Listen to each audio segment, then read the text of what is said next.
दिनों से पूछा जाता है, हमेशा ये क्वेश्चन मन में रहता है कि बैंक से म्यूचुअल फंड लूँ या ऐप से ले लूँ, और ऐप से ऑनलाइन लिया, आज तक तो कुछ खरीदा नहीं है ऑनलाइन, कोई फ्रॉड हो गया तो बताइए बैंक से लूँ कि क्या से लूँ। अगर आप मच फंड लेते हैं ना, कहीं से भी किसी से भी लेते हैं, तो म्यूचुअल फंड का एक एग्ज़ाम होता है एमफी का, सेबी के अंडर रजिस्टर्ड। वो एमफी एग्ज़ाम पास करने के बाद एक ARN नंबर मिलता है, हमें भी मिला है। वो नंबर जिसके पास नहीं होगा वो म्यूचुअल फंड में पत्ता भी नहीं हिला पाएगा, कुछ कर ही नहीं सकता है। लोग कहते हैं कि मुझे म्यूचुअल फंड का काम करना है, पहले ये एग्ज़ाम पास करके आना है बाबूजी। मिनिमम क्वालिफिकेशन यही है कि ARN नंबर अपना एमफी पास करके लाइए।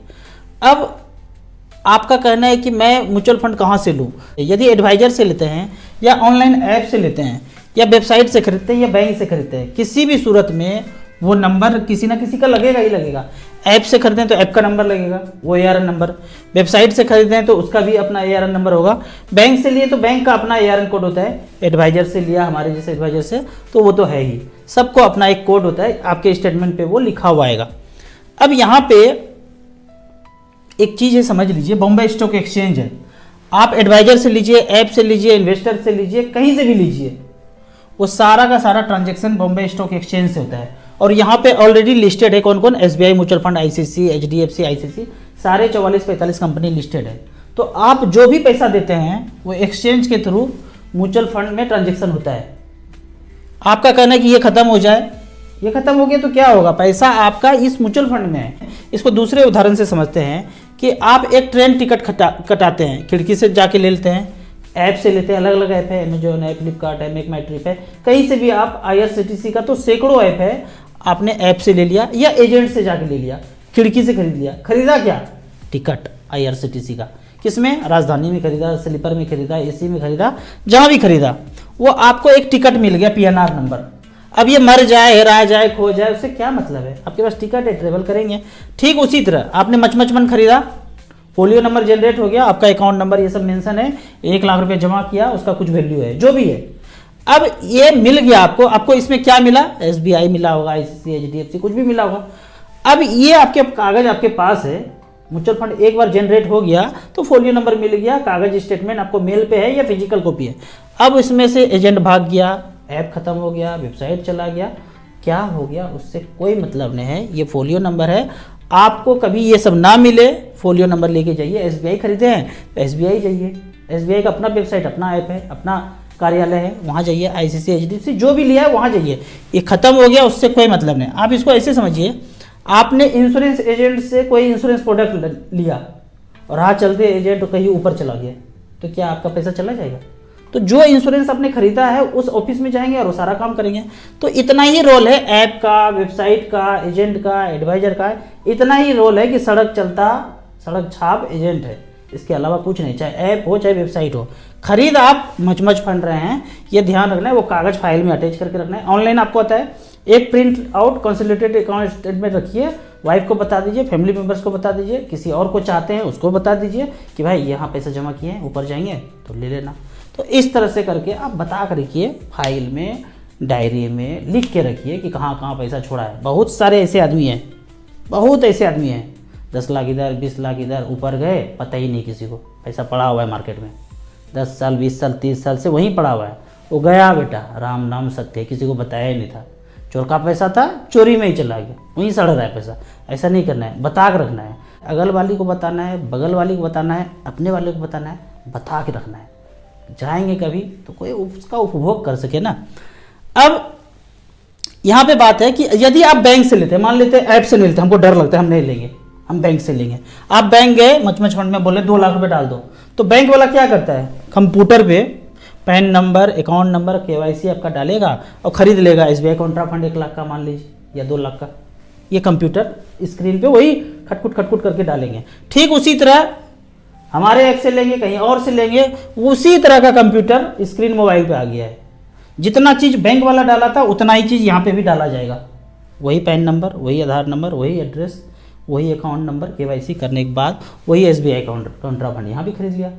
तो SBI कॉन्ट्रा फंड यहाँ से खरीदा कि यहाँ से खरीदा, मेल पे सेम कागज आएगा, कहीं नहीं लिखा होगा यहाँ से खरीदा तो वहाँ से खरीदेगा, कोई मतलब नहीं। इसका कोड अलग है, उसका कोड अलग है, वहाँ पे छप के कोड आ गया होगा, अलग अलग कोड है तो अलग अलग कोड आ जाएगा। खरीदा आपने SBI मच फंड। अब आगे एक क्वेश्चन और पूछा जाता है कि एसआईपी का डेट कौन सा होना चाहिए, महीने के शुरू में खरीद लें या लास्ट में इंतजार करें, लास्ट के मंथ में खरीदें। तो यहाँ पे डाटा अलग अलग है, वो मैं बता देता हूँ।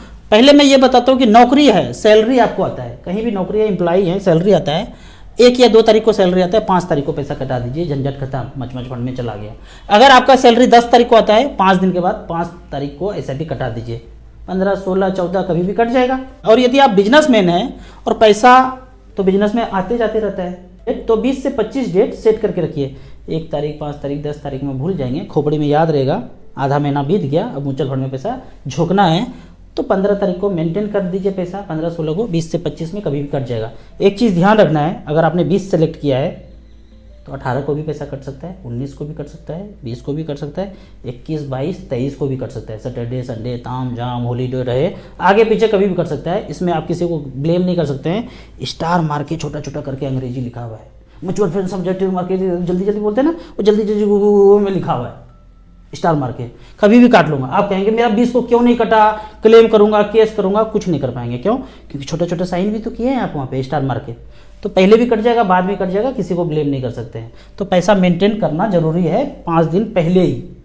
अगर आपका पैसा अकाउंट में हिट हुआ, 5,000 रुपये कैसे भी किए थे और पैसा 20 तारीख को नहीं मिला, या आपने 20 को मेंटेन किया, 18 को हिट कर दिया और 18 को पैसा है ही नहीं, आप तो कहेंगे मैंने 20 तारीख को कटता है, 18 तारीख को क्यों हिट किया? आपका बैंक से चार्ज कट जाएगा, मिनिमम बैलेंस चार्ज 500 रुपया खट से मैसेज आ जाएगा, सुबह सुबह दिमाग खराब, ये 500 कट गया, 18 तारीख को हिट हो गया। एसआईपी डेट 20 है, किसी को कुछ नहीं बोल सकते। 2 दिन पहले भी 2 दिन बाद भी कट सकता है, इसलिए पहले मेंटेन करके रखिए, 3-4 दिन इधर उधर मेंटेन करके रखिए, नहीं तो आपका बैंक तो काटने के लिए तैयार ही है पैसा। बैंक, म्यूचुअल फंड नहीं, म्यूचुअल फंड को कोई मतलब नहीं बेचारे को। एसबीआई कॉन्ट्रा फंड पैसा मांगेगा, जब आएगा उसके पास खरीदा जाएगा। बैंक खेलेगा, कोई भी बैंक हो, कोई भी म्यूचुअल फंड खरीद सकते हैं। मेरा एसबीआई बैंक में है तो क्या मैं आईसीआईसीआई खरीद सकता हूँ, ऐसे क्वेश्चन पूछते हैं। मेरा पीएनबी में है तो मैं दूसरा खरीद सकता हूँ, कुछ भी खरीद सकते हैं। बैंक में पैसा होना चाहिए, कोई भी म्यूचुअल फंड आप किसी भी अकाउंट से खरीद सकते हैं। अकाउंट से कोई मतलब नहीं है, एसबीआई में, आईसीआईसीआई में, देना बैंक में, लेना बैंक में, यस बैंक में, नो बैंक में, किसी में भी है, उससे कोई फर्क नहीं पड़ता है। उस बैंक में पैसा होना चाहिए, ये पैसा है, हम 45 म्यूचुअल फंड कोई भी खरीद सकते हैं। आगे बढ़ते हैं। अभी डाटा क्या रिकॉर्ड बताता है कि लास्ट डेट अगर है तो थोड़ा बहुत एसआईपी अमाउंट में अंतर होता है। लास्ट डेट, बहुत सारा डाटा, सारे स्कीम का जोड़ा, सारे म्यूचुअल फंड का डाटा लिया, एसआईपी का डेट अलग अलग सेट किया, लास्ट में देखा कि 1-2 लाख रुपया का फर्क पड़ रहा है। यदि डेट 25, 26, 27, 28 ऐसे रखते, अगर 1 तारीख ना रखे, 5 तारीख ना रखे, 10 तारीख ना रखे, 25 से 30 के बीच रखते, तो 1-2 लाख रुपया का फर्क पड़ता आने वाले 20 साल में। ये नहीं 1-2 साल 3 साल में नहीं, 20 साल में। अभी एक रिकॉर्ड यहीं देख लेते हैं। इसके पहले एक चीज़ और बताना चाहूँगा। आप ये वीडियो देख के बोलेंगे राजू भैया मेरा तो 5 तारीख को कट रहा है, हम 25 तारीख को कर देते हैं। आपने बोला है वीडियो में कि थोड़ा सा फर्क पड़ता है लंबे समय में, तो आपका सैलरी आता है 5 तारीख को, आप कहते हैं कि मेरा 25 कर दो ना, आपने तो बोला था वीडियो में, तो 25 अगर कर दीजिएगा तो हमने ये देखा है जिसका सैलरी 5 तारीख को आता है, 25 तारीख के अकाउंट में पैसा बचता ही नहीं है।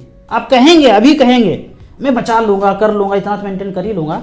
पूरे जर्नी में 1-2 एसआईपी भी अगर मिस हो गया ना, तो जितना फ़ायदा सोचा था ना उससे ज़्यादा नुकसान हो जाएगा। 1-2 एसआईपी मिस होने का बस। तो बेहतर है जैसे जैसे बता रहा हूँ वैसे कीजिए। हमारे लिए तो बात बराबर है, आपका पैसा 5 को कटे, 10 को कटे, 15 कटे, 20 कटे, 25 कटे, कभी भी कटे, लेकिन सैलरी अगर 5 को आता है, 25 करेंगे तो आपका पूरे जीवन में 10-15 बार एसआईपी मिस होगा ही होगा। और बैंक तो पहले से बैठा हुआ है कि जब मिस होगा 500-1000 रुपया काट ही लूँगा चार्ज। आगे बढ़ते हैं, एक लाइव एग्जांपल देखते हैं कि ये डेट का चक्कर क्या है।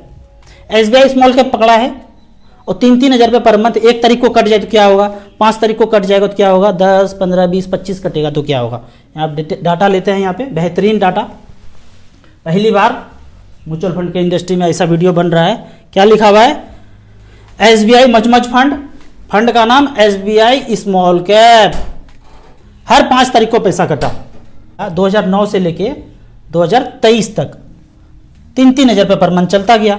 तो ये पैसा जमा हुआ है लगभग 5 लाख रुपया और पैसा बना है 25,57,000, 21% का रिटर्न दिया है। 25,57,000 यहाँ पे हमने मेंशन कर दिया है, 25,57,000 अगर 5 तारीख को कटता है तो। यदि 1 तारीख को कटे तो हर 1 तारीख को कटे 2009 से लेके अब तक, तो यहाँ देखते हैं 1 तारीख को अगर कटा है तो जमा तो उतना ही हुआ है लगभग 5 लाख, 5,000 रुपया कम, 25,63,000। तो यहाँ पे हमने लिखा है 25,63,000। उसी तरह हर 10 तारीख को कटा है 3-3 हज़ार रुपये पर मंथ 2009 से अब तक, हर 10 तारीख को, तो 25,49,000 बना है। 15 तारीख को कटा है तो 25,45,000 बना है। 20 तारीख को कटा है तो 25,45,000 बना है। और 25 तारीख को कटा है तो 25,52,000 बना है। तो इस तरह से पैसा बना है 25,52,000। इसके कैश फ्लो में जब जाएंगे तो यहाँ पे दिया हुआ है हर 25 को पैसा कट रहा है। यहाँ पे देख रहे हैं 26, क्यों, सैटरडे संडे रहा होगा तो 25 को, 27 को कभी भी कट सकता है। इसी तरह इसके कैश फ्लो में देखेंगे, डेट हमने क्या सेलेक्ट किया है, डेट सेलेक्ट किया है हमने यहाँ पे 5 तारीख। कैश फ्लो में जाएंगे तो डेट अलग अलग देख सकते हैं, 5 तारीख 7 तारीख को कट गया, 5 तारीख 7 तारीख को कट गया। बहुत कम चांस है कि 3 को 4 को पैसा कट जाए, लेकिन कभी कभी देखा गया कि पहले भी कैसा पैसा कट जाता है। ज़्यादातर केस में आपको पैसा बाद में ही कटता है, लेकिन 5 से लेके 2 दिन पहले या 2 दिन बाद आपको मेंटेन करना है। यदि हमने यहाँ पे सेलेक्ट किया है डेट 10 तारीख, तो कैश फ्लो में हमने कितना आएगा, हर 10 तारीख को पैसा कट रहा है, कभी 12 को भी कट रहा है, कभी 11 को भी कट रहा है। तो इस तरह से करके आप अलग अलग ड्यूरेशन में चेक कर सकते हैं। तो यहाँ पे डाटा यहाँ पे बताता है, क्या बताता है, यहाँ देख लेते हैं कि पहला 1 तारीख को जिसने पैसा इन्वेस्ट किया उसको सबसे ज़्यादा प्रॉफिट मिला है। यहाँ उल्टा बता रहा है ये डाटा, क्योंकि सारे का एवरेज निकाल के एवरेज डाटा बताया है। तो आपके पर्टिकुलर फंड के लिए भी वही होगा, ये हो नहीं सकता है। वो एवरेज मतलब एवरेज ही है, वो ऐसे ही गणित है। एवरेज एक फार्मूला बना दिया, उसमें पीएचडी करो, पढ़ाई करो, एक अलग स्ट्रिंग बना दिया। एवरेज, मीडियन, वैल्यू, कोई मतलब नहीं उसका। पर्टिकुलर जो है यहाँ पे अलग ही कहानी निकल के आ रहा है। 1 तारीख को ही 25,63,000 बना रहे हैं, बाकी में देखेंगे 5 तारीख को 25,57,000 बना रहा है। 10, 15, 20, 25 में कम है। और जबकि डाटा क्या बताता है, लास्ट के डेट में एसआईपी अमाउंट थोड़ा सा 1-2 लाख रुपये का फर्क होता है, पर यहाँ पे उल्टा है। बेहतर है कि आपके हिसाब से बिजनेसमैन है तो 20-25 रखिए, सैलरी पर्सन है तो 5 तारीख को पैसा कटा दीजिए। मोटा मोटी ये बात है, जैसे पैसा आया अपना कटा दीजिए और छोड़ दीजिए 15-20 साल के लिए, तो वो अच्छा खासा रिटर्न आपको दे देंगे।